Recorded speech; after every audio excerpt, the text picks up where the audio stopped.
Hello everyone. In physics classes we are doing first chapter of first unit electrostatics, and the chapter name is electric charges and electric field, and our today's class topic is Coulomb's law in vector form. We know the Coulomb's law is giving us the force of interaction between two charges. F is equals to K Q1 Q2 upon R square, where K is electrostatic constant, Q1 Q2 are the charges of the two charges present there, and R is the distance of separation between those two charges. So we are going to discuss the vector form of this Coulomb's law. Why? Because this is giving us the value of force, and force is a vector quantity. So this is the magnitude of this force, that this much amount of force of interaction is there.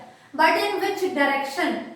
To calculate the direction, that's why we are using this vector form of Coulomb's law. So let's start. Here I have drawn a diagram. X, Y, Z are the Cartesian coordinates, and suppose at A Q1 charge is present, at B Q2 charge is present. O is the origin. We know from origin, if we are using a vector to mention the position of a given point, then that vector is known as position vector. So R1 is the position vector for charge Q1 and R2 is the position vector for charge Q2. Position vector is that vector which is giving us the position of particular thing.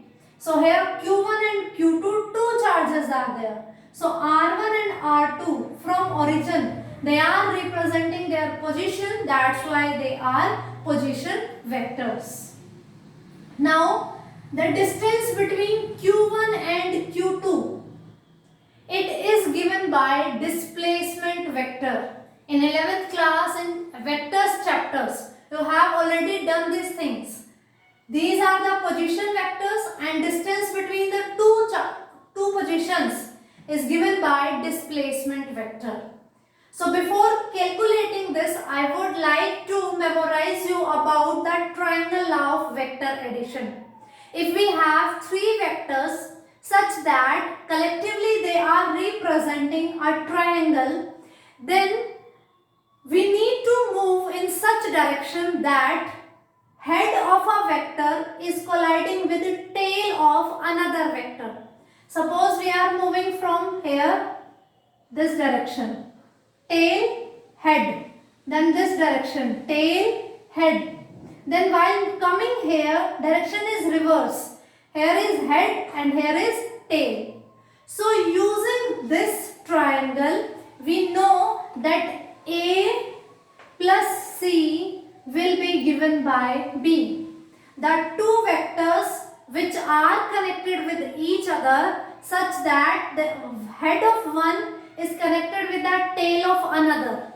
Then the resultant will be given by the vector whose head is connected with the head of previous one and tail is connected with the tail of previous one. So this one is the triangle law of vector addition. So A and B are making the chain from this to this position, this to this. A and C, sorry. Then A plus C will be given by B. Why I am telling you this? Because I need to calculate this distance. Distance between Q1 and Q2.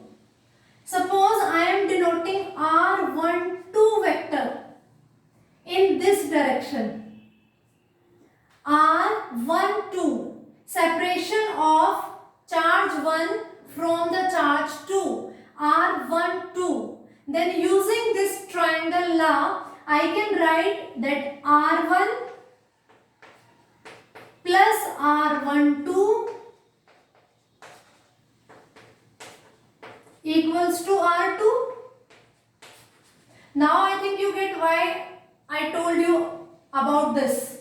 R1 plus R12 is equals to R2. From this equation, R12 will be equals to R2 minus r1. So this one is the displacement vector of charge 1 from charge 2. If I can write vector AB is equals to vector r12. If I want to calculate BA, then I will write it r21. Normally AB is always equals to BA, but if we are talking in the terms of vector, then they are having opposite directions.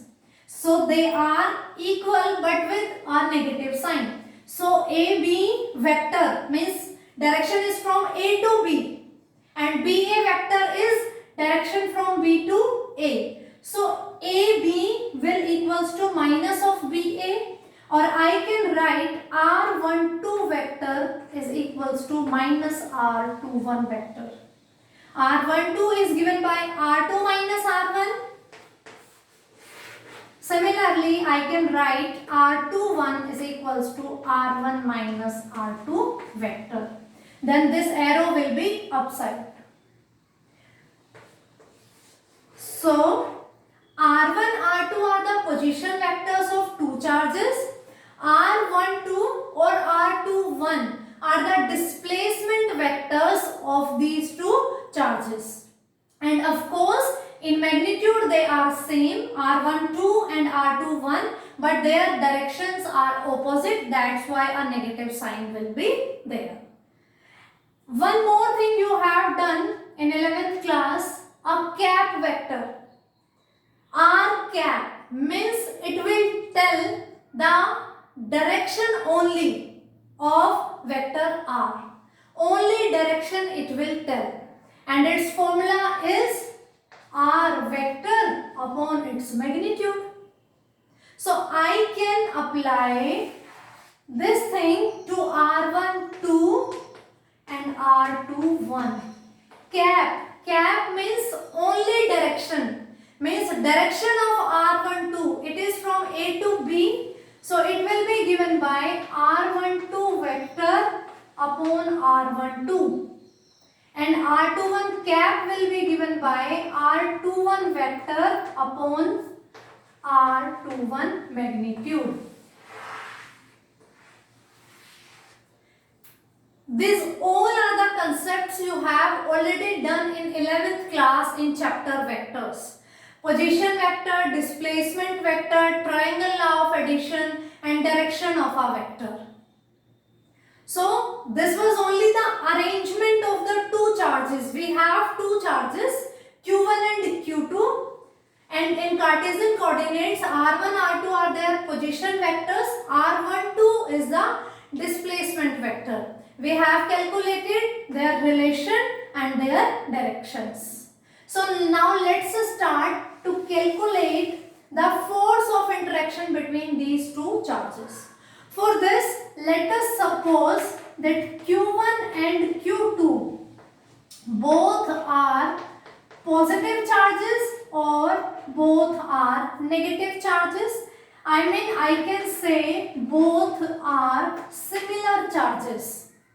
If Q1 is positive, Q2 is also positive. If Q1 is negative, Q2 is also negative. Means both are similar charges. If they are similar charges, obviously they are going to repel each other. This charge will repel this one and this charge will repel this one. So this charge will move in this direction and this charge will move in this direction. And with which force they are going to moving? Using the Coulomb's law. F is equals to K Q1 Q2 upon R square. इस force से वो दोनों एक दूसरे को repel करेंगे. Now F21 and F12. I'm using two notations. F21 is the force on charge Q2 due to charge Q1, and F12 is the force on charge Q1 due to Q2. their magnitude will remain same. This much only, Q1, Q2 upon R square. But of course it is visible. Two similar charges will repel each other. So force of repulsion is there. This charge will repel this one in this direction and this charge will repel this one in this direction. So F21 is the force on Q2 charge due to Q1 charge and F12 is the force of repulsion on charge Q1 due to charge Q2. So let us write F21. Magnitude will remain same for both the cases, only direction is going to be changed and its direction F21. Force on charge 2 due to 1. It is clearly visible from the diagram. It is downside, this side. So I can write K, Q1, Q2. This direction was given by the displacement vector R12. So I will write magnitude R12 and R12 direction. F21 is the force on charge Q2 due to charge Q1. They are repelling each other. So F21 is lying in this direction. R12 is also in the same direction. That's why F21 is given by K Q1 Q2 upon R12 magnitude square. R12 cap means direction. So this one is the force on charge 2 due to charge 1. Similarly, I can write F12 force on charge 1 due to charge this. This is moving in this direction, upside, or I can say in the direction R21 direction. So I can write this K Q1 Q2 upon R21 square into R21's direction. Magnitude will remain same, R12 or R21. Its magnitude is same, this much distance. But the direction, one is this side and another is this side. Why? Because we have taken similar charges. Similar charges are repelling each other. Of course, they are going to repel. So, one force in this direction and one in this direction. Force on this due to this and force on this due to this. They are in opposite direction but are on the same line. So, that's why the formula is same, only the direction is different. R12, R21. And we know R12 is negative of R21. The only difference is the direction. The remaining thing is same. So I can write this as minus K Q1 Q2 upon R12 cap. Because R12 is negative of R21.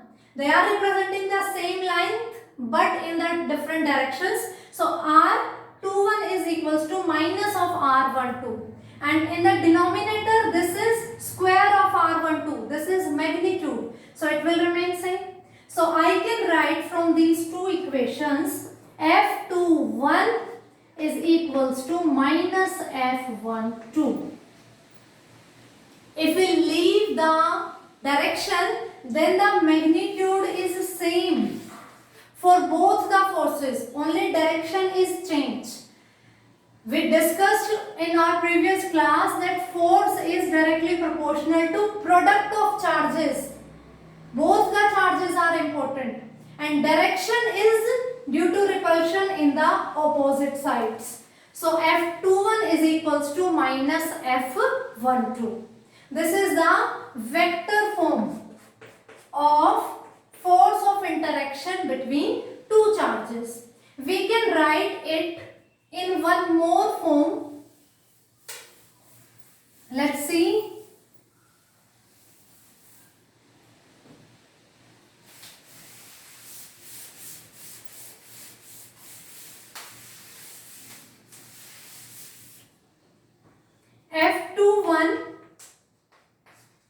is equals to K Q1 Q2 upon R12 into R12 cap. I can also write it using the value of this direction vector K Q1 Q2 upon R12 square of distance is there. R12 can be written as R12 vector upon R12 का magnitude. This is the value of this cap vector.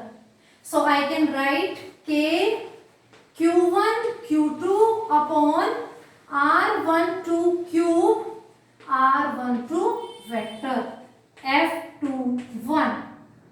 Or in more detail we can write it. This was R2 minus R1 in the form of vector, but because this is representing the direction only, you can write in the modes R2 minus R1 mode cube R2 minus R1 vector. R2 vector minus R1 vector. So this is the more detailed formula for force F21, force acting on second charge due to the first charge. Similarly, you can write the same formula for F12. Let's write.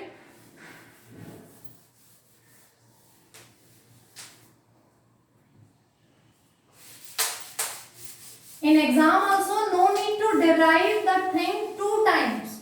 You are going to write down for one and similarly you can write down for the second one. So F12 is equals to the same thing we are going to write out K Q1 Q2 upon here R2 minus R1 is there. So it will be R1 minus R2 mode cube and R1 vector minus R2 vector. Sorry, no mode. Cube is there because of the direction vector. This. You are writing this formula. This one is correct. Or you are writing this formula. Both are correct. Only the difference is we have put the value of this direction vector in the form of this terms. So that's why there is the cube. So there are two formulas. You can use either one. So this one is all about the vector form of Coulomb's law. And from here it is clearly visible that F21 is equals to minus F12. Means the force acting on a charge due to another one is very same for the another also. Only difference is the direction. They were both similar charges. They are repelling each other. One force is in this direction and one force is in this direction. Q1 and Q2. Magnitude is same but the direction is different. So from here we can say that Coulomb's law is following the Newton's third law of motion. And what was Newton's third law of motion? That for every action there is an equal and opposite reaction. Means if first charge is acting a force on charge 2, then the charge 2 will also impose the same force on charge 1 but in opposite direction. And this is proved here also. F12 is equals to negative of F21. So this is showing that yes, Coulomb's law is following the Newton's third law of motion. Here one more thing is also in the starting of this derivation we consider that we are having similar charges. Similar charges means force of repulsion was there. But it is the possibility that the two charges may be opposite Q2 and Q1. Suppose this is positive and this one is negative. This was the case when both were similar, positive or negative.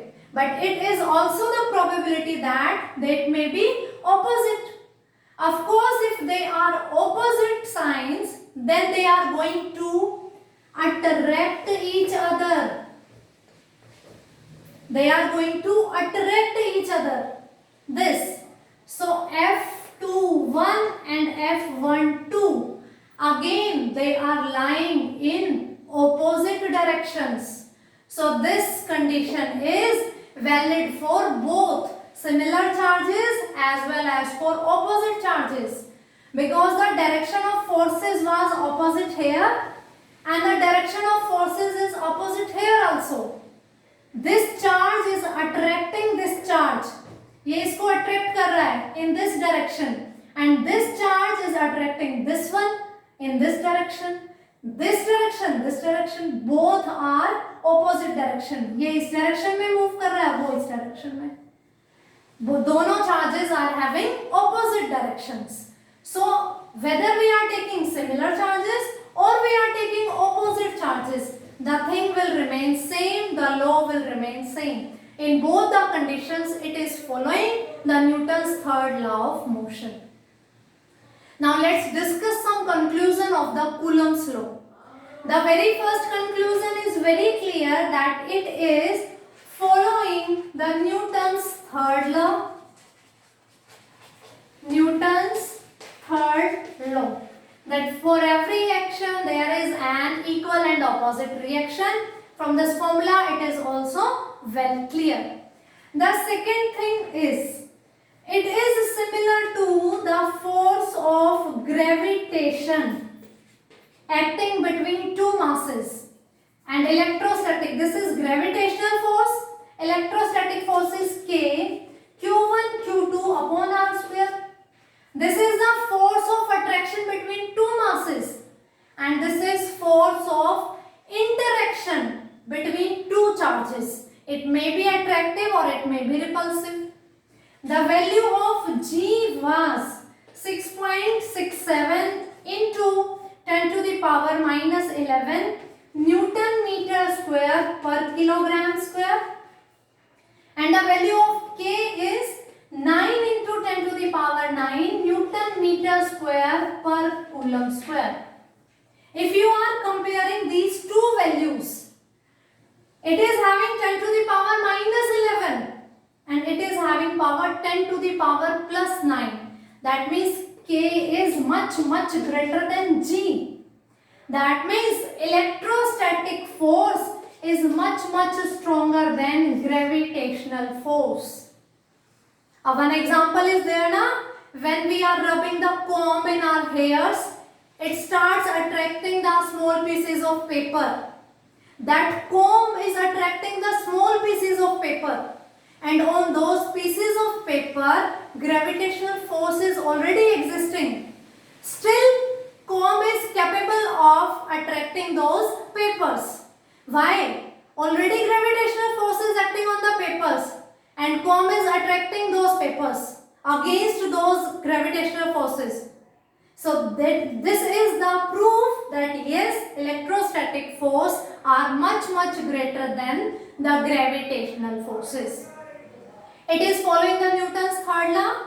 It is very symmetric to the gravitational force, but it is much stronger than the gravitational force. Now let's discuss about its range. In which range this Coulomb's law is working? This Coulomb's law, point third is, range is 10 to the power minus 15 meter to 10 to the power 18 meter. Means so much small distance and so much big distances there. So this is the range of Coulomb's law. This is valid from the distance 10 to the power minus 15 meter to 10 to the power plus 18 meter. It is universal law. Means it is applicable everywhere. Of course, force is equals to K Q1 Q2 upon R square. So it will depend on medium in which the force, the charges are placed. It will depend on the medium. It will depend on the units of system. Units of system is system of units. Sorry, units is system. It will depend on the nature of medium and on the system of units. It is a central force. The force is said to be central if it is acting on the same line that is joining the two particles for which we are calculating the force. Two charged particles were there, they are interacting with each other, and the direction of force was on the same line that is joining the two charges. That's why this is central force. This is also conservative force. A force is said to be conservative if the work done there is depending on their initial and final positions and it do not depend on the path followed between them, then that force is known as conservative, and it is also applicable for the Coulomb's law. It also follows inverse square law. From the formula it is clear that F is equals to K Q1 Q2 upon R square. It is inversely proportional to square of distance between two charges. So it is following inverse square law. It is a universal law. Its range mentioned. It will depend on medium and unit system. It is a central force, conservative force. It is following the Newton's third law. It is very symmetric to gravitational force, but it is much stronger than the gravitational force. So this is all about the conclusion of Coulomb's law. So let's discuss about its limitation also, as it is having few limitations also. And what are those limitations? Let's start. The first one is about its range. We are saying that this law is valid in between 10 to the power minus 15 to 10 to the power plus 18. Limitations. First one is range. 10 to the power minus 15 meter to 10 to the power 18 meter. That means if the distance is less than 10 to the power minus 15 meter, means those charges are so close to each other, they are the distances of the atomic size order, then nuclear forces are going to dominate this electrostatic force. And we know nuclear forces are the strongest forces in the nature. So when distances become less than this one, then electrostatic force are dominated by the nuclear forces. This Coulomb's law will not be valid below this distance. The second one is, this is valid for point charges. When can we say the given charges are point charges? We were having two charges Q1 and Q2 separated by a distance R. These two charges can be called point charges when their size is much smaller than the distance separating them. If this distance is very big and their sizes are comparatively very small, then only the charges are known as point charges. And this law is valid for point charges only.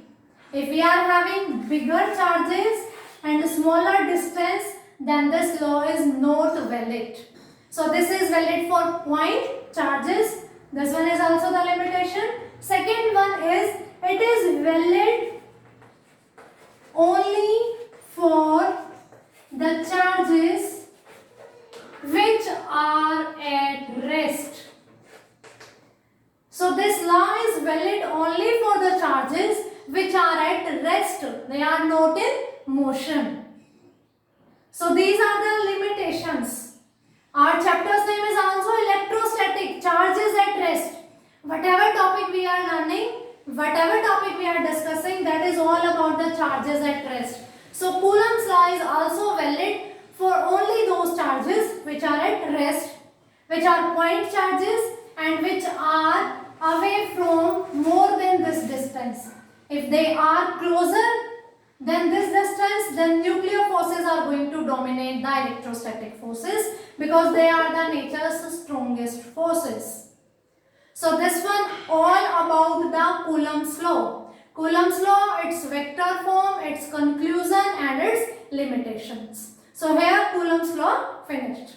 In next class we are going to discuss about dielectric constant. For today it's sufficient. Thank you.